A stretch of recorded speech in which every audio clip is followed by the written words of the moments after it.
Welcome into the Blurred Wire. Today we are continuing to break down um a movie that's we're kind of talking about a movie that's in theaters right now, but more like the inspiration for the movie and where the saga all began. And of course, that is Mad Max because Furiosa is currently out right now. We did Furiosa last week. Great movie. Please go check it out. We know it's not doing too well, but we're still going to take a look at where it all originated. But first, gonna say hello to my co-host Ty. How you doing? How's life been? What's new? It's been brilliant. I'm not in post-apocalyptic Australia, so I can't really complain. Yeah, that's one of those movies you look at like Mad Max or Furiosa and you're like, I guess I got it pretty good. I guess I'm doing all right if, I didn't walk out my house and bikers tried to kill me and stuff. So Yeah. that's one way to count your blessings. I'll say that. That's one way to do it. So let's talk a little bit about Mad Max. I guess when did you see this movie? Did you see it before Fury Road or after Fury Road?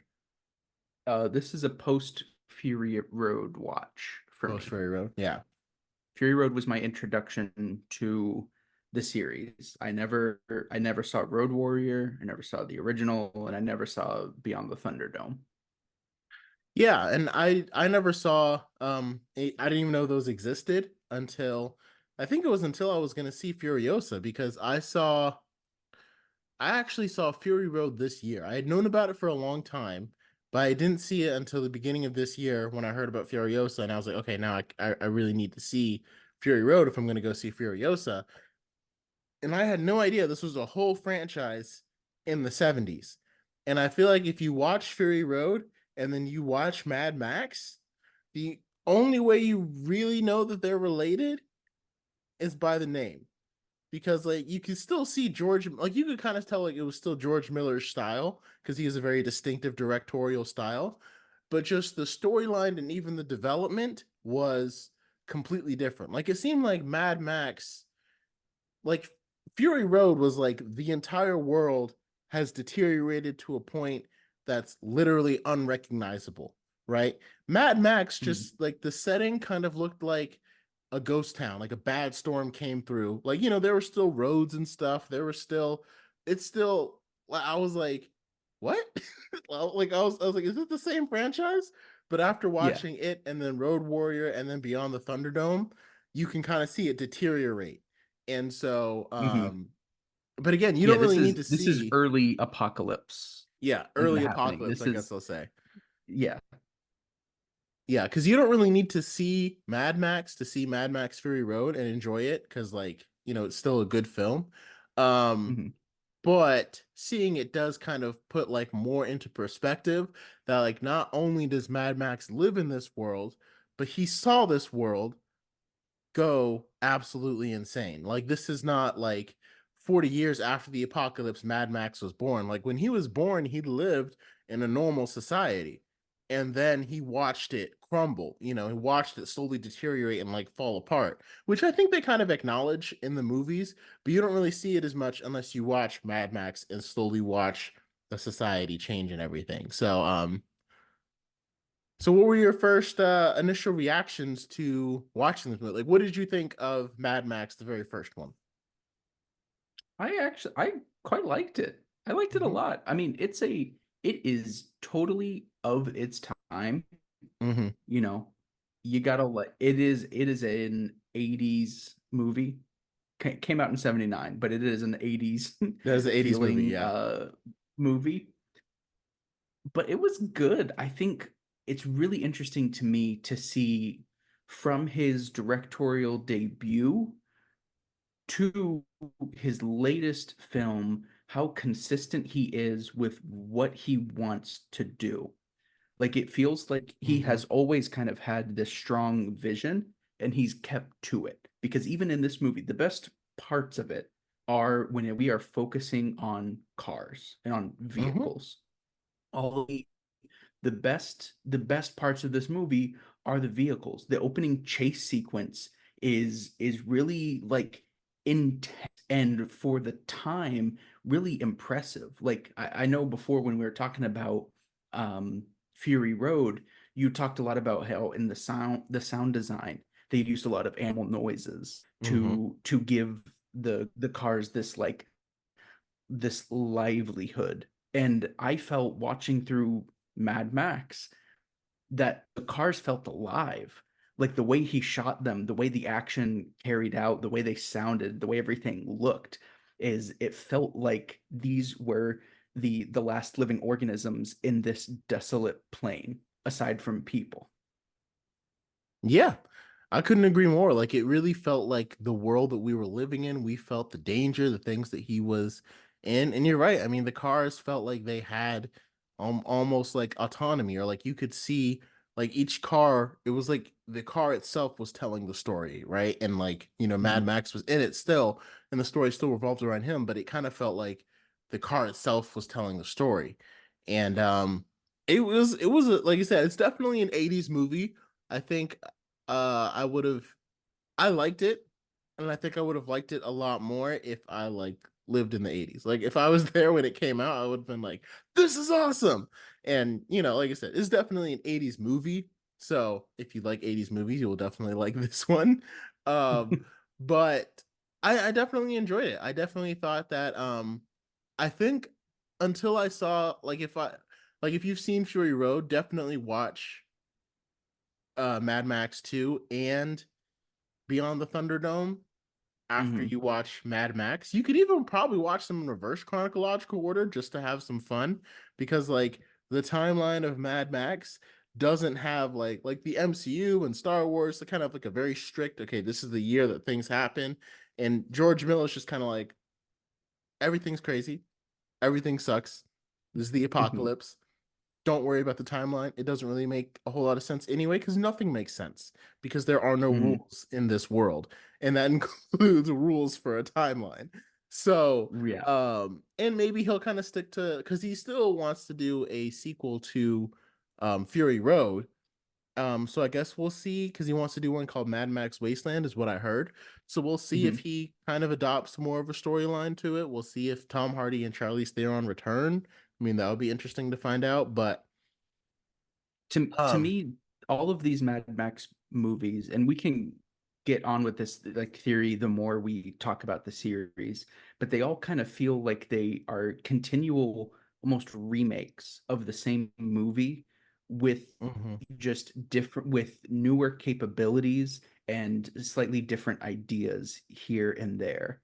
Because a lot of like the sinew, the connective tissue that makes these movies at their core are the same and in a Mhm. great way. Just like a lot of the best Godzilla movies will have very similar connective threads because they understand at the end of the day what makes a good Godzilla movie. I think George Miller just knows what to make for a good vehicle-based action movie. Yeah, it's And kind of like, oh, keep going. Go ahead. no, I was gonna sum it up with, and when he's focusing on that action is when this movie really is at its peak. When it doesn't, it really drags. And we can talk about Yeah, that more later. But a little bit, a little bit. Um, yeah, a little bit. And I think like the best way to describe Mad Max is like it's episodic. You know what I mean? Like there are some TV mhm, shows that have like a whole overarching theme. Where, like if you come in on episode 13, you're gonna be completely lost and not know what's going on. But there are some TV shows that are very episodic, where like each episode starts a storyline and it concludes by the end. That's very similar with like Quantico was a great example of that, because the first two seasons of it were very overarching, where you couldn't just come in the middle of the season. But the last season was very episodic, and people didn't like it for that reason, because they felt like, again, it was like it's kind of starting a new story and it concluded it. So with like the Mad Max, it feels like every time George Miller is like wiping the slate clean and starting with a new story that Mad Max is mhm. in, it's like he doesn't carry any lessons into the next movie. There's no character growth for him, real like that I noticed in all three of these movies. He's not like, because again, the world is so crazy, and I think that's why. Like and like in sequels and stuff, they'll have moments where characters will do like callbacks to the first movie and be like, "That's who I was, but that's not who I am now." Like character growth moments that like people want to see. And if you Sure. like that in movies, this is not the franchise for you. But it's still a Absolutely. great franchise.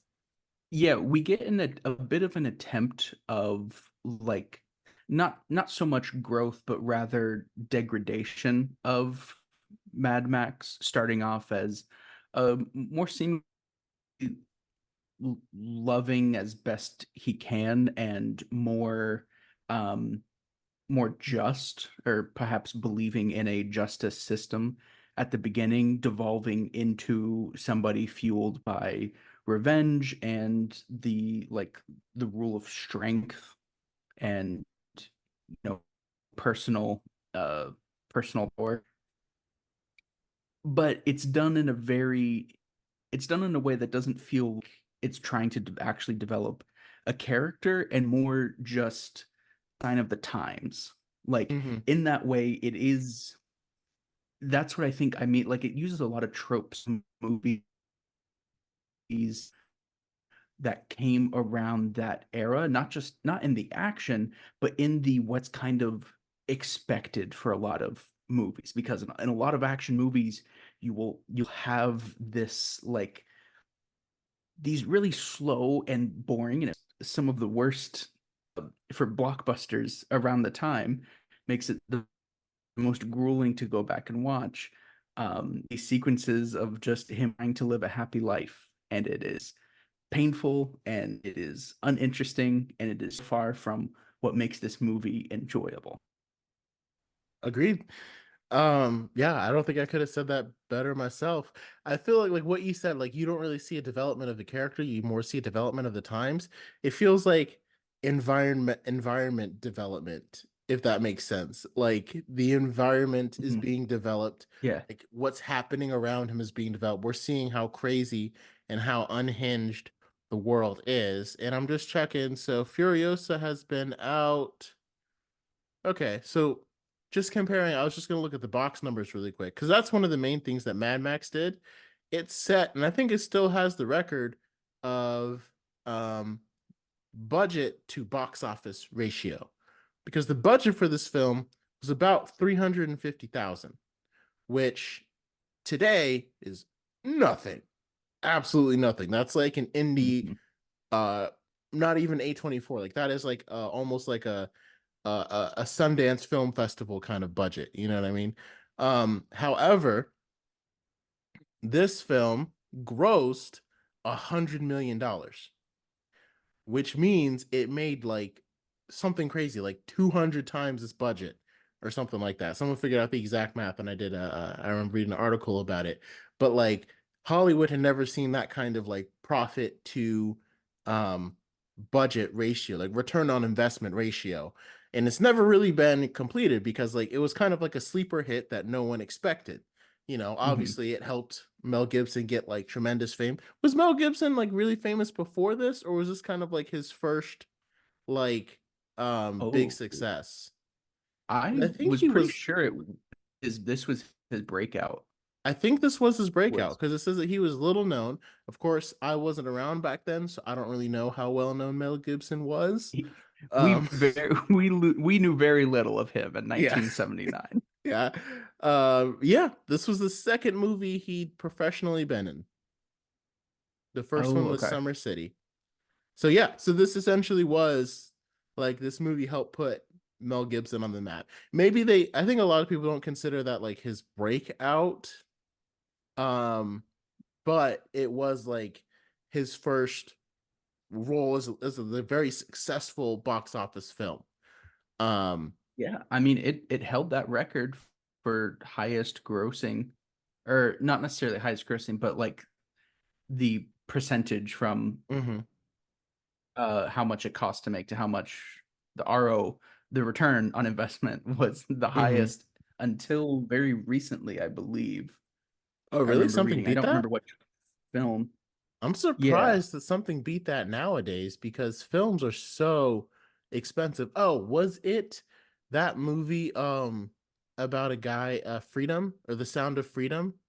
Did that one break the record? No, it Okay. was the Blair Witch Project in 1999. Oh, okay. So not as So not recent that as I would. recently. Okay. No. I was I thought like, it was much closer from what I okay. was reading. Because I know The Sound of Freedom was like kind of an indie movie that didn't have, I don't think its budget, I don't even know if its budget was over 1 million, but it ended up grossing like almost 80 or something like that because it became like a Hmm. sleeper hit.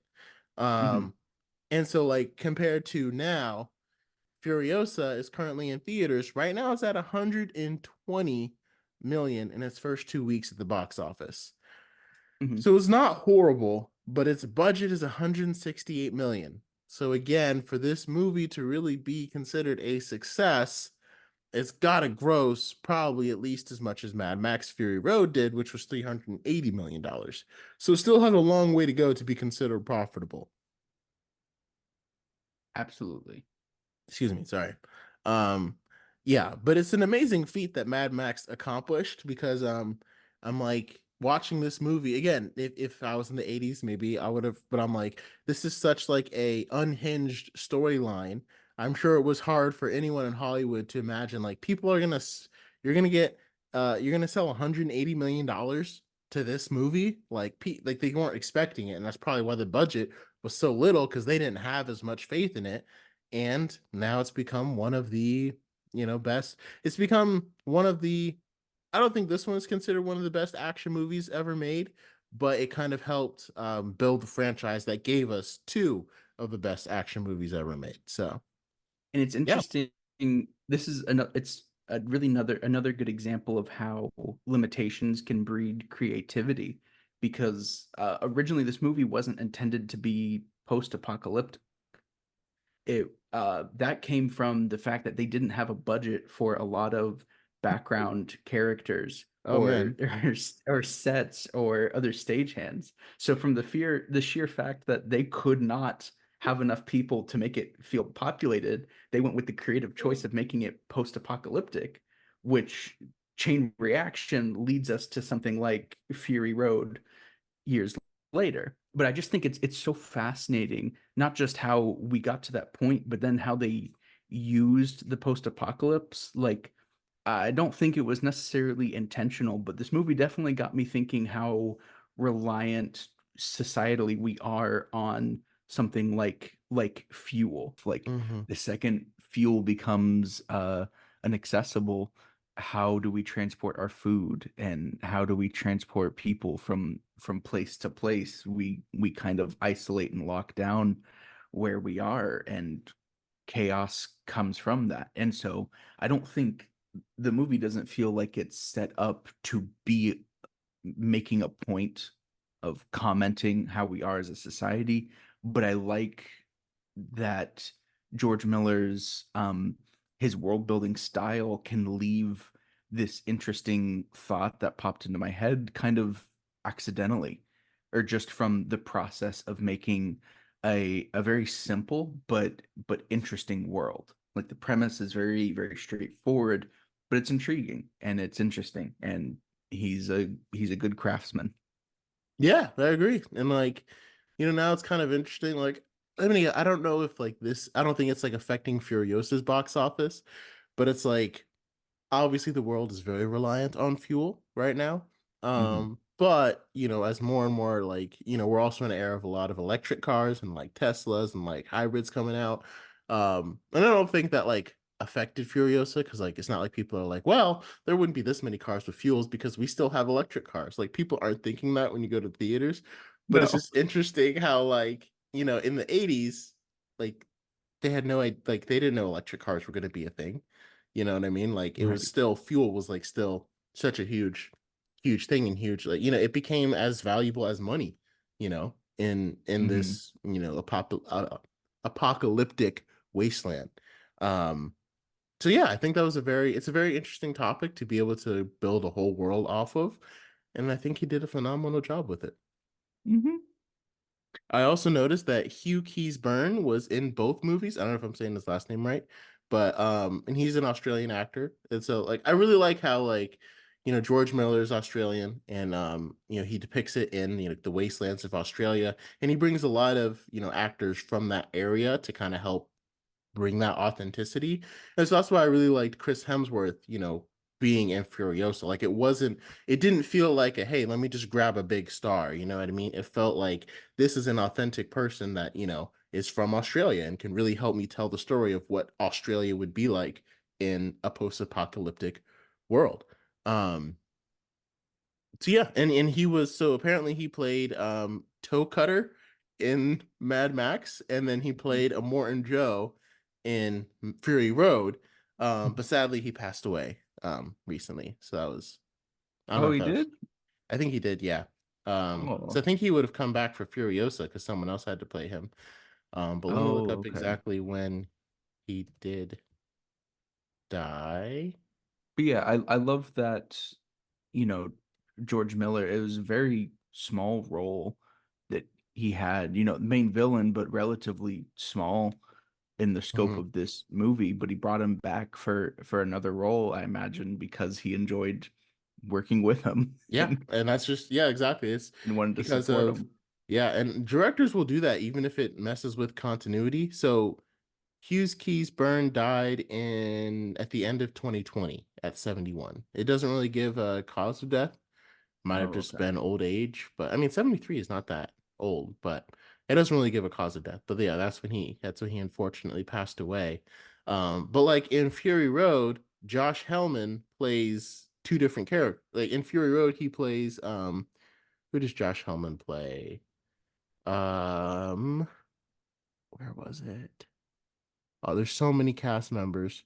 He plays one of the War Boys, basically, but his Hmm. name was oh yeah, Slit. He plays Nux's Lancer as Slit, and in Furiosa he plays. I was like the entire time I was thinking like, is that Slit just like before?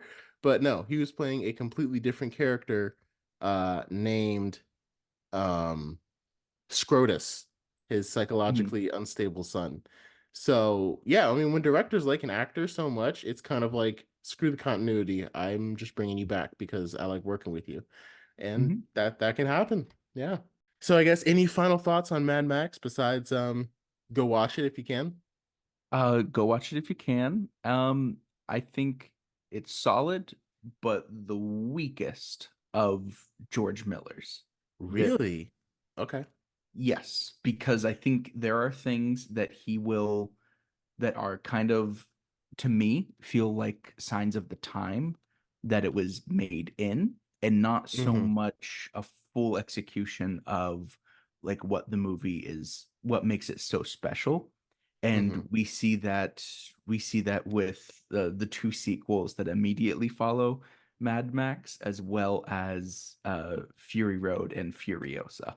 I think you're right. I think the best way I can describe Mad Max is great for an 80s film. And like Hmm. that kind of because like you said some films will like become iconic and live beyond the decade. This feels like it lives right in the 80s, and it is great for and it came out before the 80s, so maybe it was like a harbinger almost. But it feels like great for an 80s movie, and I guess that's Yeah. the best way to sum it up. Hmm.